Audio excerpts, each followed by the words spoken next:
path. All right, now here's my last point about failure. And can you send me this link to this video? This video? Yeah. Yeah. This is To figure out where you're going. This is the good stuff, dude. Your life will never be a straight path. I began at Fordham University as a pre-med student. I took a course called cardiac morphogenesis. I couldn't read it, I couldn't say it, I sure couldn't pass it. So then I decided to go into pre-law, then journalism. And with no academic focus, my grades took off in their own direction. I was a 1.8 GPA, and the university very politely suggested that it might be better to take some time off. I was 20 years old, I was at my lowest point. And then one day, and I remember the exact day, March 27th, 1975, I was helping my mother in a beauty shop. My mother owned a beauty shop up in Mount Vernon. And there was this older woman who was considered one of the elders in the town. And I didn't know her personally, but I was looking in the mirror, and every time I looked in the mirror, I could see her behind me. She was staring at me. She just kept looking at me. Every time I looked at her, she kept giving me these strange looks. So she finally took the dryer off her head and said something I'll never forget. She said, "Young boy, I have a prophecy, a spiritual prophecy." She said, "You are going to travel the world and speak to millions of people." And in the years that followed, just as that woman prophesied, I have traveled the world and I have spoken to millions of people through my movements. Millions who up till this day couldn't see me. Who up till this day I couldn't see while I was talking to them. And they couldn't see me. They could only see the movement. They couldn't see the real me. But I see you today. And I'm encouraged by what I see. And I'm strengthened by what I see. Because taking risk is not just about going for a job. It's also about knowing what you know and what you don't know. It's about being open to people and to ideas.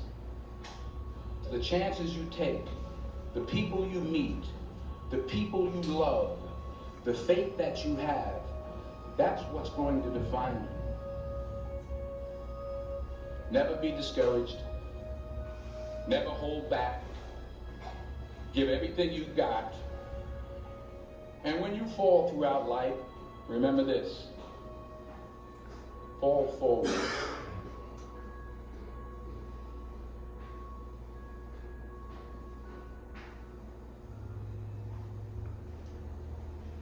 These past few years have been a freaking shit show, man. Yeah. Sure. You gotta. I was in my comfort zone.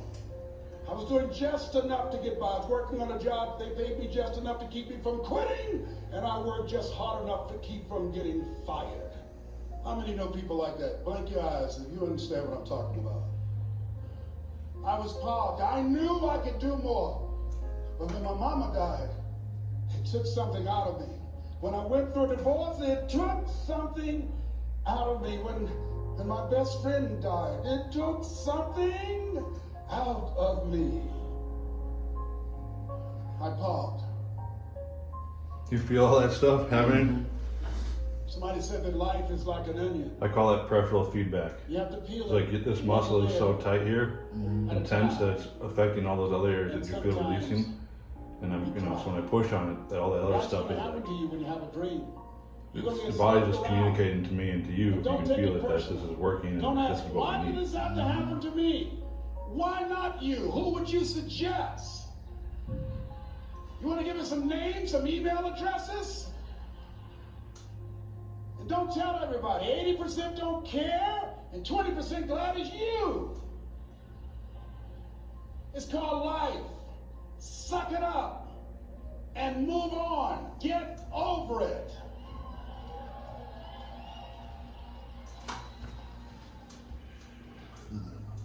You have to Feels say your everybody. bicep? Here's the other thing is you look at your goals and look at your dreams. When you're going through some stuff, repeat out to me, please. You have When to go things through it go though, wrong, like you have to grieve. You can suck it Don't up, go and with them. like as much as you want to try, but sometimes like you gotta freaking grieve that shit, dude. You gotta feel that. When you're working on a business deal, You gotta feel that pain, dude. someone said you will get the loan, and it falls through. You have an event, and the people that you thought would be there and support you, they don't come through. Or someone turns against you, or you get ripped off. It's going to happen to you. Happened to me. Someone stole all my products. My database, over 180,000 names and addresses. It's not personal. It's going to happen to everybody. It does. 8 out of 10 millionaires have been financially bankrupt. Walt Disney had he filed bankruptcy 7 times and had 2 nervous breakdowns. It's called life. But I got a saying, when life knocks you down, try and land on your back, because if you can look up, you can get up. You got the power in you to do that. You've got something special. You've got comeback power. Here's the other thing. Let us say together, it's possible. It's necessary. It's me. Yes, write that down. It's me. Take ownership for your life. Nobody can live your dream for you but you. Nobody's going to take care of your business like you. Stop coming up with excuses. Don't give yourself permission to continue to live a small life. You can't fit a big dream into a small life. Give yourself permission to go for it, to test yourself, to challenge yourself, to live full. I like to sing, always strive to get on top in life, because it's the bottom that's overcrowded. The reason you're here is because there's something in you that says, I can do more. This just can't be it. There's something in you. There's a calling on your life. There's something in your heart that caused you to get dressed and spend the money to go to seminar after seminar and listen to message after message and speaker after speaker. Because there's something in you that tells you this is not it for you. You have not peaked here. There's more in you that you are expressing. Eye is not seen, ear is not heard, nor has entered the heart of mankind what's in store for you if you challenge yourself, if you persist and persevere, if you take ownership for your life. George Bernard Shaw said the people that make it in this life, they look around for the circumstances that they want, and if they can't find them, they create them. Jeez, it's not sliding very. Create what you want. Like, you have the power you to do more than you can ever begin to imagine, to control your destiny, to make a difference in our children, to make a difference on the planet, to make an impact. Let us say together, it's me. And let us say together, it's hard. Say it like you know it. Say it's hard. Ladies and gentlemen, it's hard. There are people who have seen their retirements taken away from them by the corporations that they work for. They were within 2 or 3 years of retiring, and they had it taken from them. The number 1 entrepreneurs in this country now are senior citizens. The number 1 employer, number 2, McDonald's. with all that muscle there. There's nothing wrong with those jobs. I guarantee you those people did not have a plan to end up living their lives at the end of life with those types of jobs. And they didn't have a plan like you have, and why you're investing in yourself not to. And it's hard. There are people making choices between purchasing prescription drugs or paying for gas or a mortgage note. It's hard when you're working on a job for 20 years, 30 years, give them some good years, and then they come in and tell you, we've downsized. In other words, you're fired. And then you have to start all over again. How many of you know it's hard? Raise your hands, please. It's hard. And it's not fair. One of the things I like about T. Harvey is he talks about work and investing in yourself. It's not fair when people are going up against that kind of stuff to tell them just think positive and be enthusiastic and everything will work out all right. Ain't that kind of party. It's hard. Life will put some knots on your head. I bought my first home for my mother. I was rushing, didn't know what I was doing, and I bought a home that had a lien against it. And they called me, Mr. Brown, yes, there's a lien against your property. We need $55,000 if you're going to stay there. Wait a minute, sir. I just bought this home. The guy told me there were no liens against it. I'm not the one that owe you the money. You should have checked that out, Mr. Brown. Come on. I called my attorney, we followed up. Yes, Les, there's a lien against the property. But he told me there were no liens. He lied, obviously. Oh my God. He told me he wanted to help me because he admired the fact that I was buying this home for my mother and that he was adopted, and he identified with me. Les, he suckered you. He played you, man. So what, well, would they take payment arrangements? What about $5,000 a month? They want all the money, Les. They want all the money, or you're gonna have to get out. The house is going up for sheriff's sale. Do you have it? No, I don't have it. Can they give me some time? Tell them to give me 3 months, please. Give me 3 months. My mother's in her 70s, man. She has a bad heart. Don't do this to me. This is my dream. Don't do this, man. Please, let me talk to her. Les, I'm talking to their attorney. They don't want to talk to you. I've got to talk to their attorney. Do you have the money? No. Will they give me 3 months? No. What about 2 months? No, Les. They want the money in 7 days. Oh my God. Let me call you back, I'm not sure. And I walked the floors thinking, God, how could this happen to me? I gotta figure this out. I gotta figure this out. It seemed like the days were just ticking off. Thursday, I had to call them and let them know. They called me, Les, do you have the money? No, I don't. Friday, you have to leave. The sheriff will be there. You'll have to leave, Les. They're going to take my house. What about my down payment? You lost it, Les. You lost it.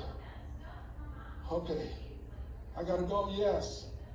I prayed, Lord, please, if you show me that you're real, if you're really real, you think Paul worked for you, you haven't seen anything. Don't let me lose this house and watch what I'll do for you. I was trying to cut a deal. Have you ever tried to cut a deal? It's amazing how spiritual you get when you get in trouble. You know what I mean? When I was diagnosed with prostate cancer, I was going to bed with the Bible and the Holy Quran and Science of Mind and Joel Goldsmith, everything I could find. I was praying to Jesus, Yahweh. That's true though, man. That's how it is, you know. I was calling on everybody. It's amazing, and here I was walking the floor at 3 o'clock in the morning, and I had to go and. Which I think is fine, you know. I got on my knees and I said, Mama, I need you to wake up. She said, what's wrong, Leslie? I can hear you walking back and forth. I'm not asleep, son. I said, there's something I need to tell you. She said, your eyes are red. Why are your eyes red? Because I feel so stupid now. Why? We got to move tomorrow. Why, Leslie? There's a lien against the property and they want $55,000 and I don't have it. And we're going to be set out tomorrow. We have to go back to Liberty City. So she said, it's okay. I don't like this house anyhow. I said, why? She said, because of my arthritic knees, it hurts my knees when I go up the steps. I said, and why didn't you tell me? Because you were so happy. I just said it because you were happy. I'll live in a shack with you, boy. I love you. It's not the house. I love you. I love all my children. I said, thank you, Mom. Thank you. And the next day when we were in the truck going back to Liberty City, and we pulled down 68th Terrace, the neighbors came out and said, wow, Mamie, y'all coming back? Are you back? Yes. What happened to the home your boy bought for you? Those boys you adopted. Leslie didn't do a title search. He made a mistake. And boy, I was so humiliated. How many ever made a mistake that you were just humiliated? Raise your hands. I was devastated. I was taking the furniture off the truck, and my mother came and I was crying. And she said, boy, I said, yes, ma'am. She said, hold your head up. I said, Mama, I can't. She said, hold your head up. I said, why? Look what I've done. She said, it's okay. It's okay. You are going to make a lot of mistakes in life, young man. You're going to fail your way to success. You have nothing to be ashamed of. Keep your head up and take that furniture back in the house. I said, yes, ma'am. And I learned something from that. If you ever go through something, hold your head up. If you ever make a mistake, hold your head up. If you ever do something that everything goes wrong, like catch you on the blind side, hold your head up. It's not over. Goethe said, that which does not kill you will make you stronger. Hold your head up. Shake someone's hand on your right and left and say, hold your head up.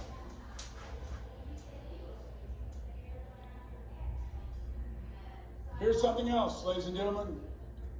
Repeat after me, please. You got to be hungry. Everybody together, you got to be hungry. I'll never forget Mr. Washington said, Mr. Brown, yes, sir. What do you want to do with your life, young man? I said, sir, I want to be a disc jockey. He said, Mr. Brown? I said, yes, sir. He said, you got to be hungry. I said, what do you mean by that? He said, people that are hungry are willing to do the things today others won't do in order to have the things tomorrow others won't have. People that are hungry are willing to invest in themselves. People that are hungry will go to seminars and workshops. People that are hungry are always searching, always seeking higher ground. So how do you want to make it? I said, I want to be a disc jockey. He says, good. Here's what to do. He said, I want you to read 10 to 15 pages of something positive every day. He said, you don't get in life what you want, you get in life what you are. You must program yourself to success. He said, I want you to listen to Earl Nightingale and Zig Ziglar. Listen, faith comes by hearing and hearing and hearing. He said, I want you to change your relationships. And I don't want you to ever lose your hunger.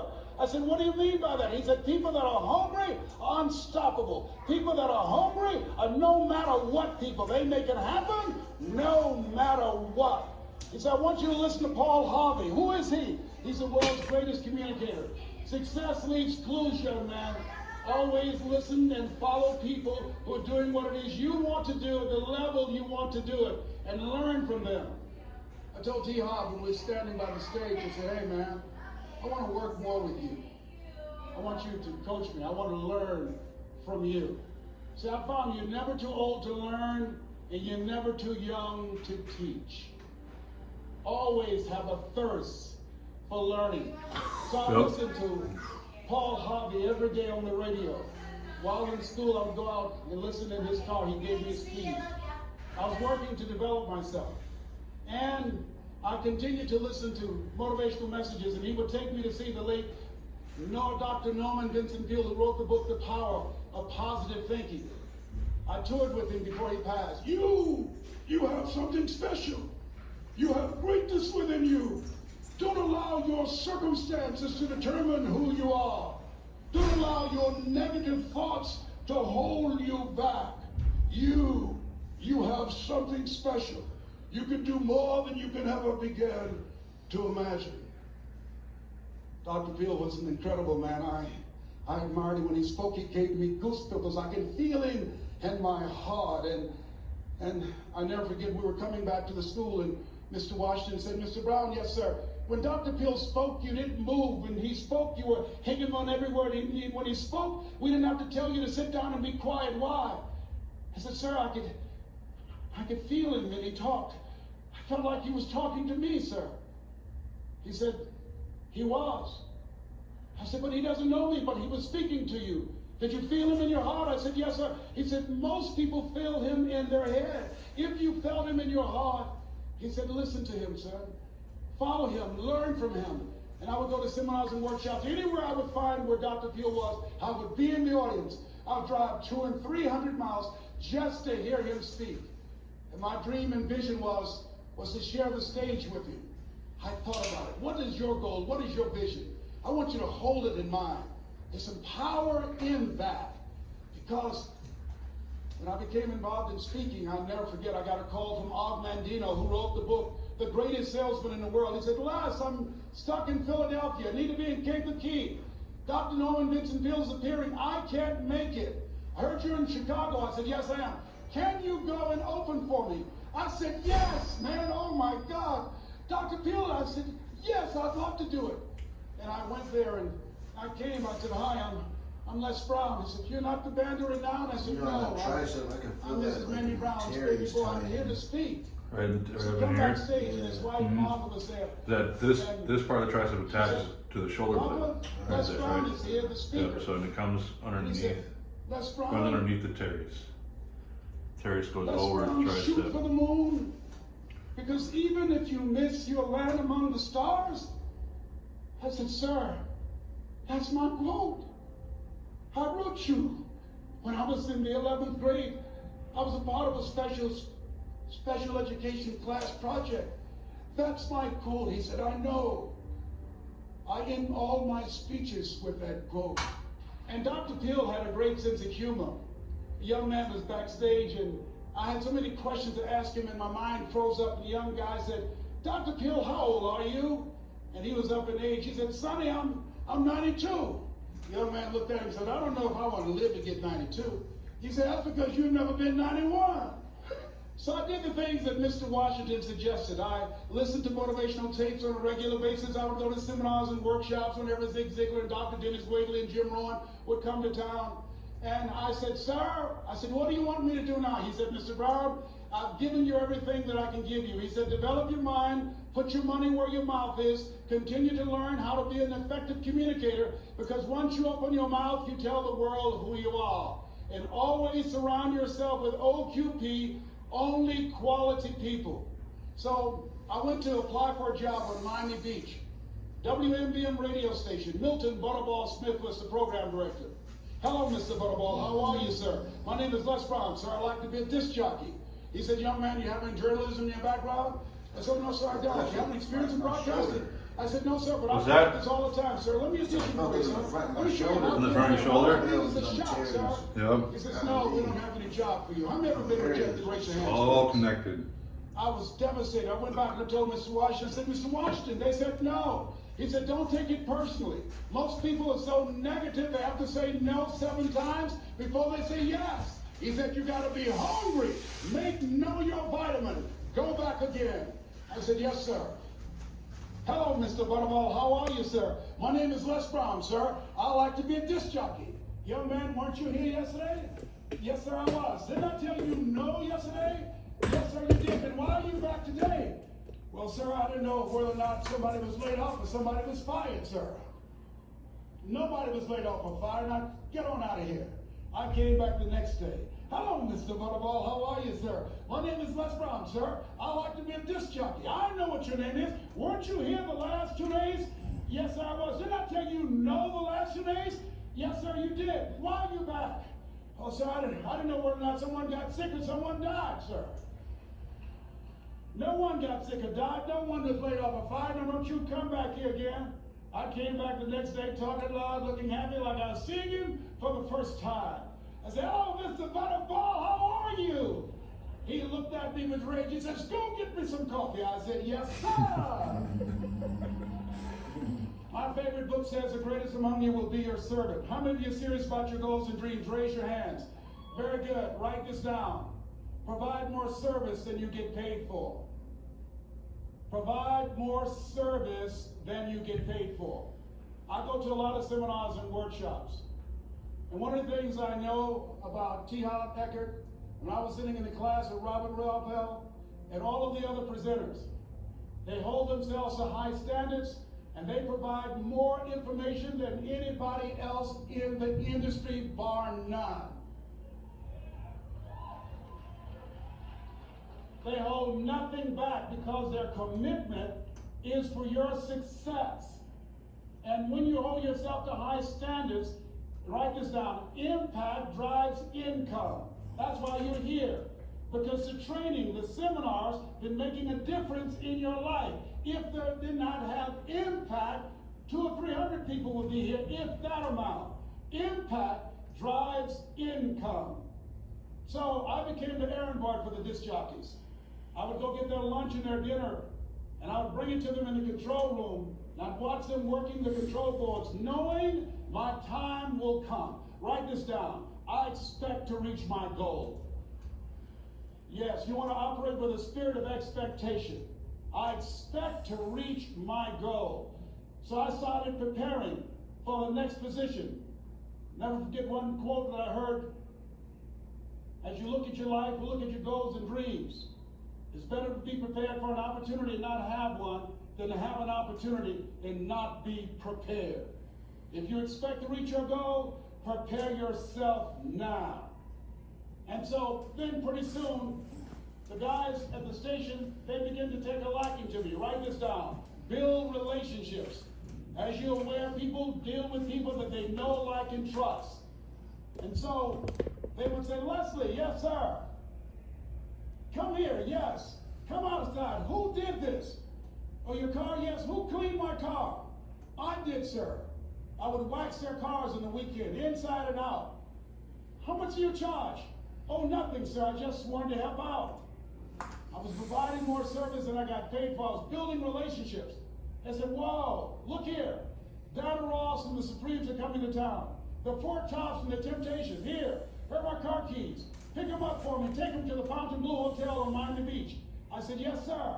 I would drive them all over Miami Beach in their big blown Cadillacs. I didn't have any driver's license, but I was driving like I had some. Then one day, it was a Saturday afternoon, a disc jockey by the name of Rockin' Roger was drinking while he was on the air. It was a Saturday afternoon, and I was the only one there. Rockin' Roger got so drunk, he could not complete the show. He started slurring his words. He's about to fall off the chair. And there I was, looking at him through the control room window, walking back and forth, young, ready, and hungry. I was saying, drink, Rock, drink. Drink, Rock. I'd go and get him some more if he'd asked me to. Then pretty soon the phone rang. It was the general manager, and I answered the phone. I said, hello? He said, young boy, this is Mr. Klein. I said, I know. He said, Rock can't finish his program. I said, I know. He said, would you call one of the other DJs in? I said, yes, sir. I said to myself, he must think I'm crazy. I called my mom and my girlfriend, Cassandra, said, y'all come out on the front porch and turn up the radio. I'm about to come on the air.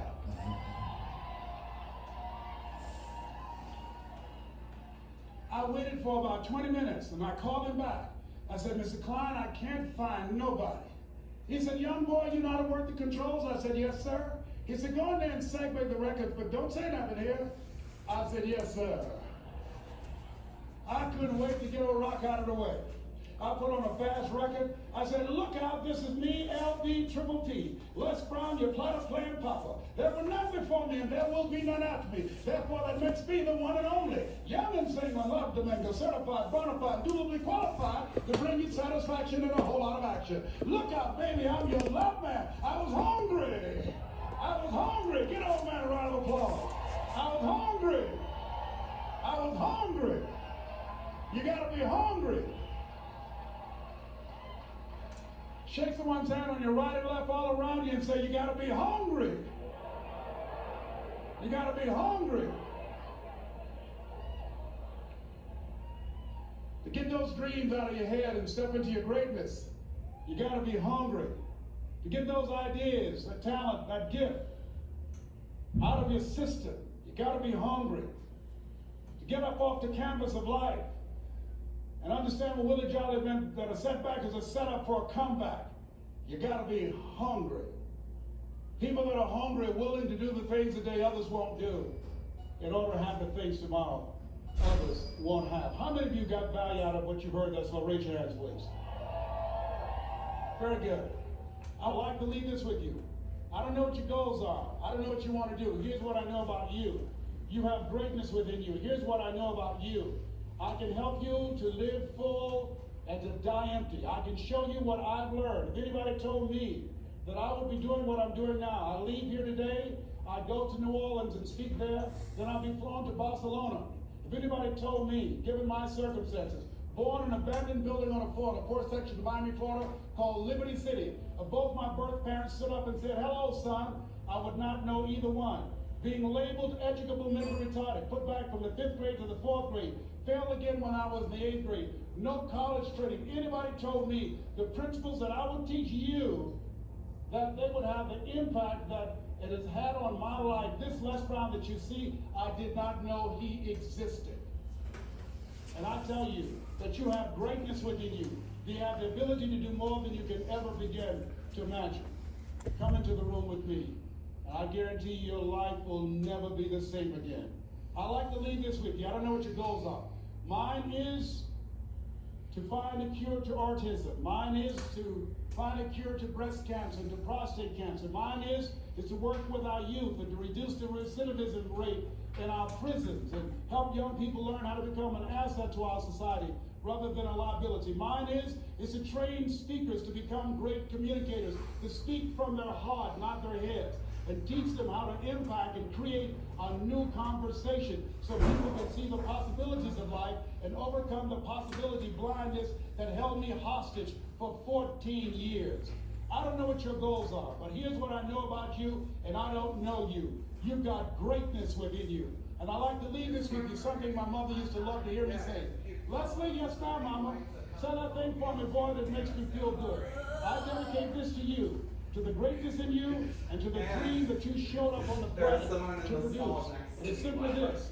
If you want a thing bad enough to go out and fight for it, to work day and night for it, to give up your time, your peace, and your sleep for it, with all that you dream and scheme is about it, and life seems useless and worthless without it. And if you gladly sweat for it and fret for it and plan for it, and lose all your terror of the opposition for it, and if you simply go after that thing that you want with all of your capacity, strength and sagacity, faith, hope, and confidence, and stern pertinacity.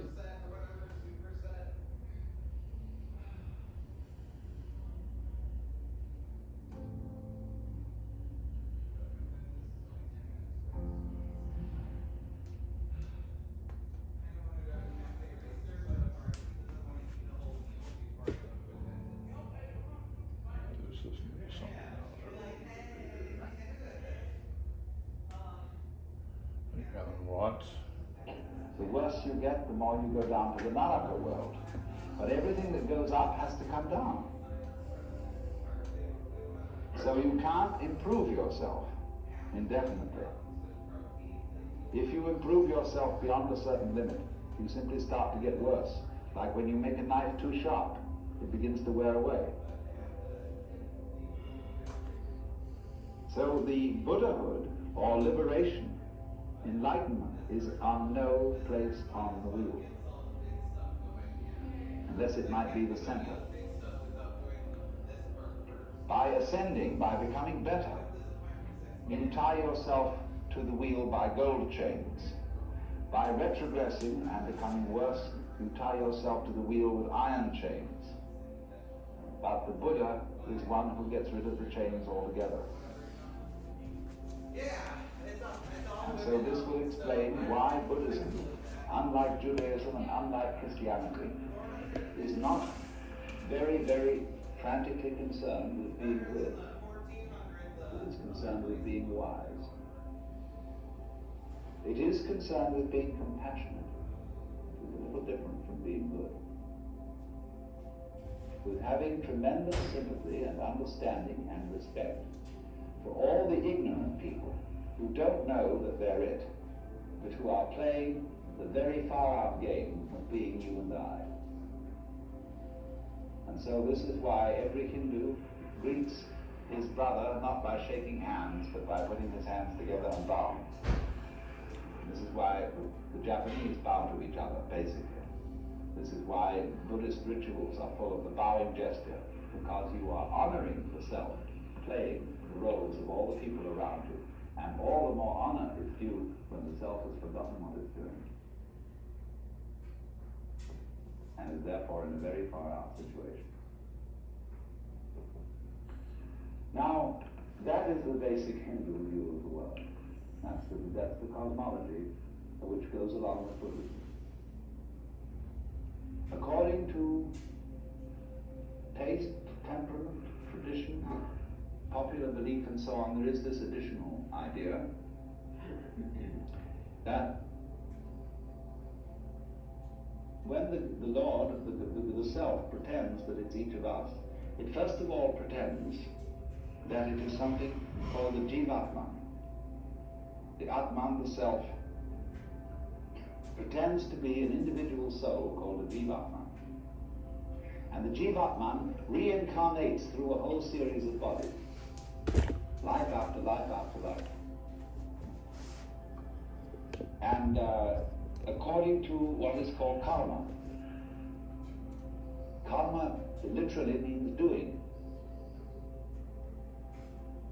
The law of doing, whereby acts occur in a series and they are linked with each other in an unbreakable chain.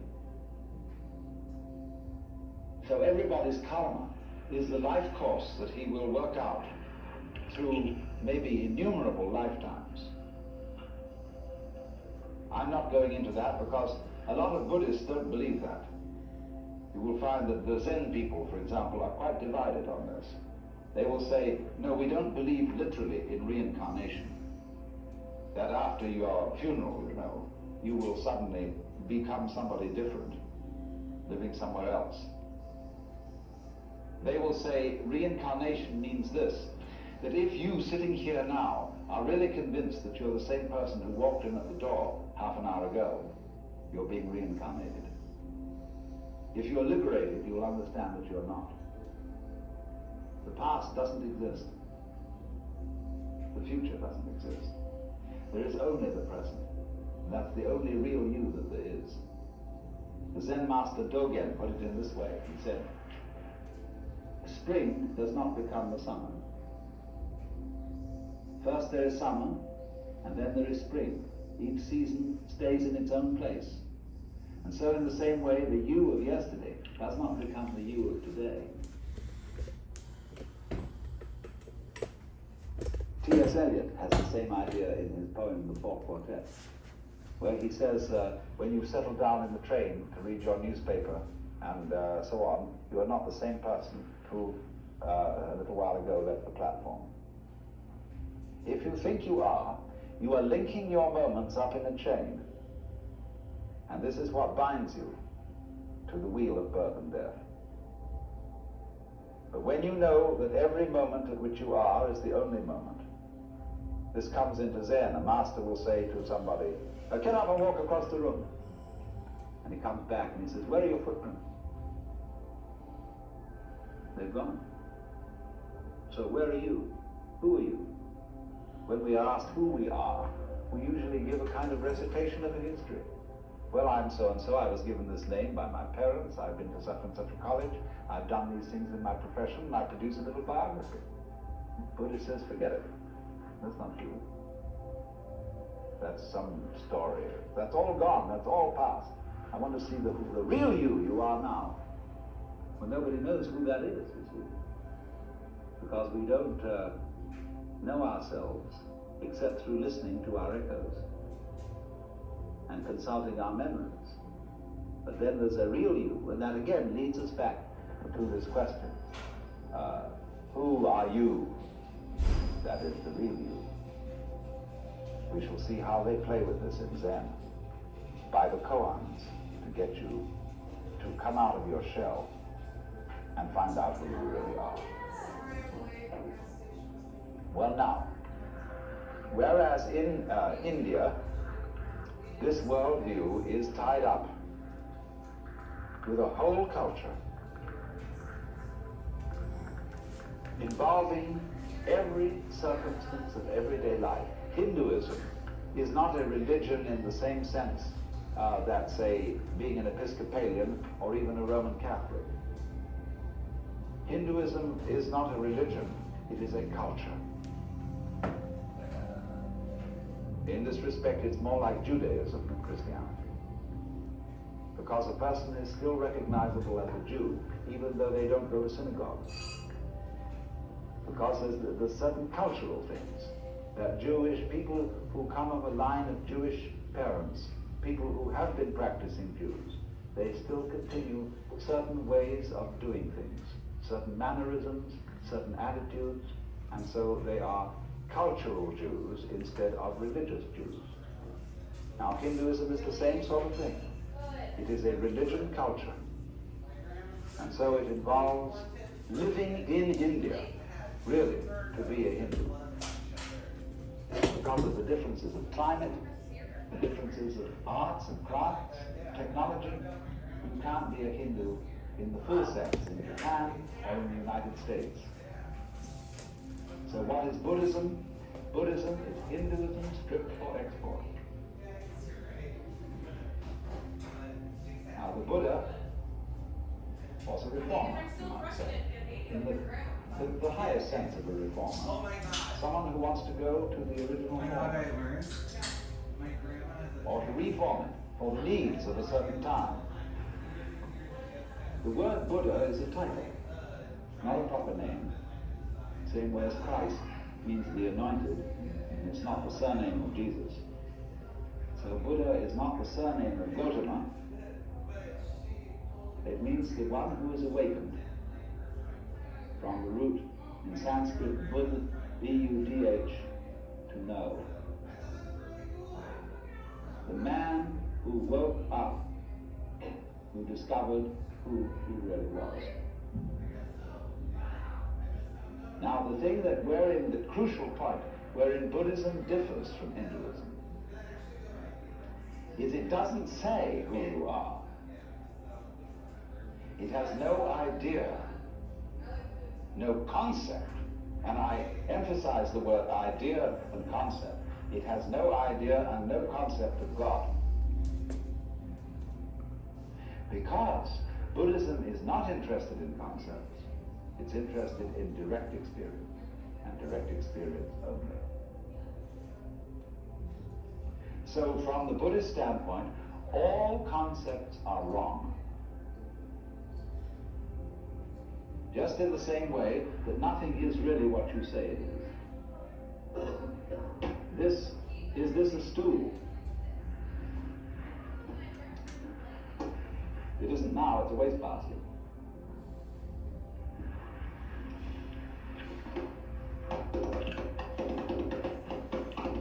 It's now a drum. What is this thing? See? It is what it does. It's this. See? Anything you can use it for is what it is. So if you have a rigid idea that it's a stool and you can only sit on it, you're kind of stuck. But if it's all these other things as well, then you suddenly see that anything can be everything. So in the same way, Buddhism does not define and say what you really are is something. Because it would say that if you believe that, you've got stuck with an idea and you're clinging onto it for spiritual security. So a lot of people say, well, I like to have a religion because it gives me something to hold on to. A Buddhist would say, cut that stuff. So long as you hold on to something, you don't have religion. You only really there when you let go of everything. And you don't depend on any fixed idea, any belief for your sanity or happiness. So you would think Buddhism is very destructive because it breaks down, it doesn't believe in God, it doesn't believe in an immortal soul, it doesn't believe in, doesn't seek any solace in any idea of life after death. It absolutely faces the fact of the transiency of life. There's nothing you can hold on to, so man, let go. Because there's no one to hold on to anything anyway. So Buddhism is the discipline of doing that. But if you do that, you see, you discover something much better than anybody has who has a belief. Because you've got the real thing. Well, you can't say what it is. They say in Zen that if you're enlightened in Buddhism, you are like a dumb man who has had a wonderful dream. That is to say, when you've had a wonderful dream, you want to tell everybody what it is. But you can't, that you're dumb. You can't speak. So the real thing in Buddhism, which they call nirvana, which is a sort of equivalent to moksha. Nirvana means blow out. Phew. You know, the sigh of relief. Because if you hold your breath